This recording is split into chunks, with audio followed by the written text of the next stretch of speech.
Rusia y China explotan vacíos legales para sabotajes submarinos. Desde noviembre de 2024, Rusia y China han sido acusadas de cortar cables submarinos en el mar Báltico y en el estrecho de Taiwán, aprovechando vacíos legales en el derecho internacional que dificultan la investigación y rendición de cuentas.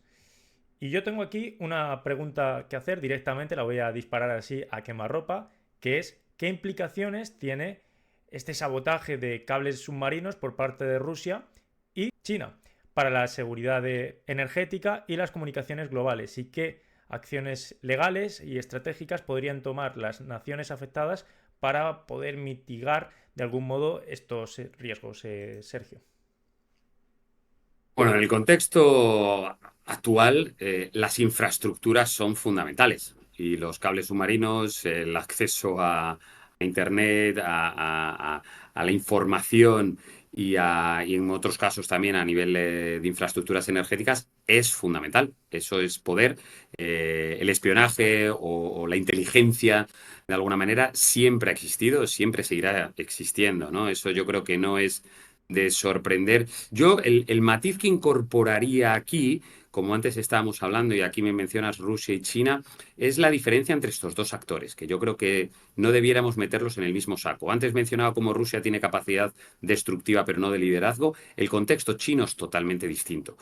China, desde una óptica china, ellos siempre han sido una potencia. Tuvieron eso, lo que llaman esos 100 años, ese siglo de decadencia por culpa de los británicos, de la guerra del opio, de una serie de engaños, ¿no? De alguna manera, que le hicieron sumirse en una situación de decadencia, pero ha vuelto. Y China, desde su óptica, siempre ha estado ahí y siempre va a estar. Además, la forma de ver los tiempos es en el medio-largo plazo y plantean que, o ven el mundo como que, de alguna manera, crecientemente incrementan su poder, pero además también su legitimidad, ¿no? Todo lo que tiene que ver con el soft power, con la capacidad de seducción, lo hemos visto con la diplomacia de vacunas, lo hemos visto con esa capacidad de seducción en algunos casos a nivel de invertir precisamente en infraestructuras. Estas que me mencionas, por ser precisamente de temas de inteligencia, pues sí, pues, si hay que vulnerarlas, se vulnerarán, pero es algo que creo que tiene que ser matizado, ¿eh?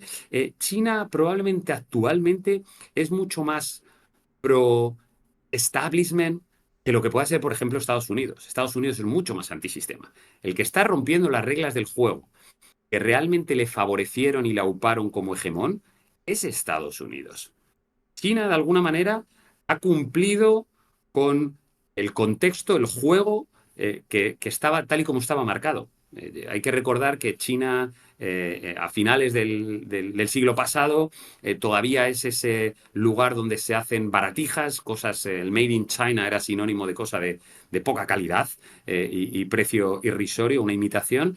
En 2001, cuando todos estábamos pendientes de los atentados en Estados Unidos, en el 11 de septiembre, poco después, en octubre, China entra en la OMC, la Organización Mundial del Comercio, y de alguna manera es el sello de calidad de que su economía es perfectamente capitalista y conforme a los estándares globalizados y del multilateralismo, por así decirlo, ¿no? Y desde entonces asistimos a una reestructuración de su modelo productivo, incorporando cada vez más valor añadido, primero manufacturas para su creciente clase media y después cada vez más avances tecnológicos. Hoy nadie puede dudar de las capacidades chinas, estoy pensando desde el 5G hasta la nanotecnología o en las industrias más punteras, ¿no? O en la IA o en otra serie de elementos, ¿no? Entonces, qué duda cabe que China se ha transformado,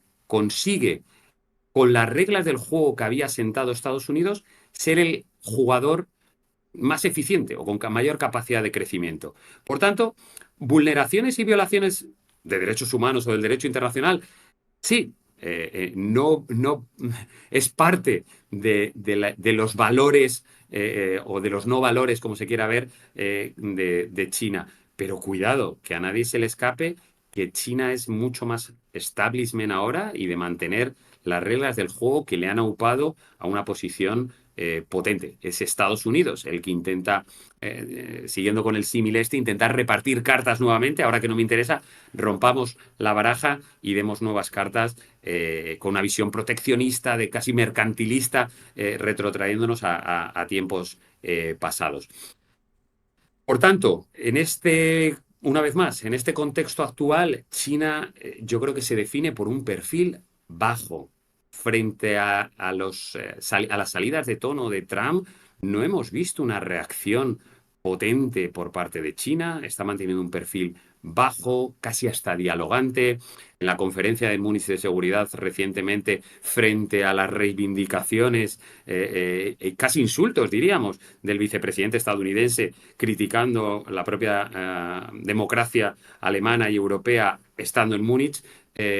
A continuación habló el canciller chino, precisamente tendiendo una mano, una alfombra roja a Europa, diciendo que, bueno, aquí estamos dispuestos a comerciar con ustedes. Ustedes son un actor importante en el contexto internacional, ¿no? Entonces, yo creo que para esto China tiene una capacidad de seducción potente, se saben manejar, no digo cuidado, que sea lo que haya que hacer y que no esté exento de muchos riesgos, precisamente porque no compartimos los mismos valores, pero han sido capaces de ganar una gran legitimación, no solo aquí, sino sobre todo en eso que podemos llamar el sur global, también de la mano de instrumentalizar una plataforma como los BRICS, y con eso seducir a otros países que, bueno, buscan esas inversiones y ese respaldo de China, ¿no? Entonces, creo que China, más allá de esa noticia, que también es relevante, tiene una estrategia mucho más en el medio plazo, esa confianza de que el tiempo está de nuestro lado, ¿no?